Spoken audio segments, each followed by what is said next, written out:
One of the biggest challenges I imagine from e-commerce is going from zero as well, isn't it? Because I imagine, again, similar to manufacturing, you didn't have an e-commerce team just sat there waiting to go. So how did you get your customers online, or how did they suddenly start finding your I'm assuming your website? Yeah, I mean, one of the guys who worked within our sales and engineering team had a passion for e-commerce. So he moved over to this side of the business. And yeah, we developed a website from scratch. We invested quite a lot of money in that website because we wanted it to be scalable.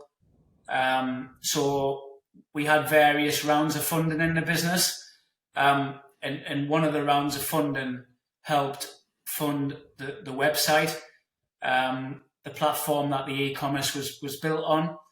But of course, it's no good just having a really good e-commerce website. You need to then put the time and the money into the marketing.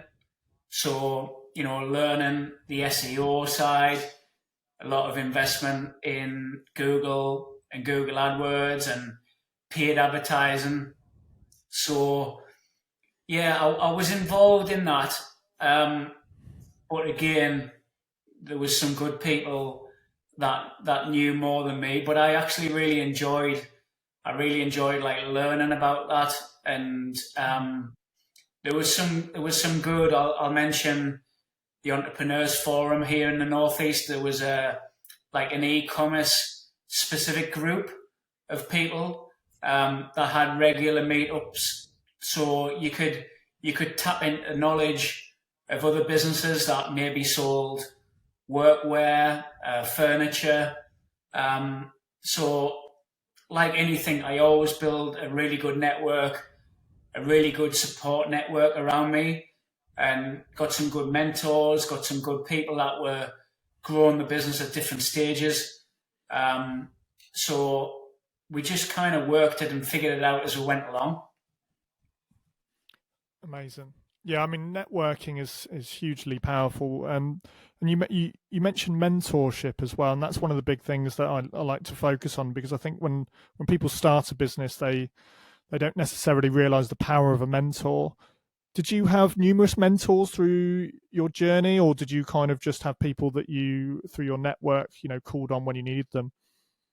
Yeah, so I started again through the Entrepreneurs Forum. I started to get different mentors for different scenarios at different times of the business. So I had somebody that helped us with the finance raising. I had somebody that was really good at e-commerce. Um, so yeah, I would go out and search for people that had a specific area of expertise, and then I would say towards the end, I had one or two people that I was really close to, and that just helped me through all of the challenges in the lead up to selling the company, and a little bit during the process as well. Um, and they would help with all elements um, of that. So I always say it's vitally important that as an entrepreneur you do invest the time and sometimes a bit of money in finding the right people, that have been there and done it and can accelerate your journey and learn from their mistakes instead of making the same mistakes yourself. Yeah, because you don't know what you don't know, do you? And if you've got someone who's, like you said, you're going into e-commerce and you go, well, let's try this. And someone can say, hang on a minute, I did that. That didn't work. Maybe I Yeah, would recommend, getting a PPC expert, get an SEO expert before you even start this process. And you'll be already 2, 3 years ahead of where you would be if you just dived yeah, in and didn't know what you were doing.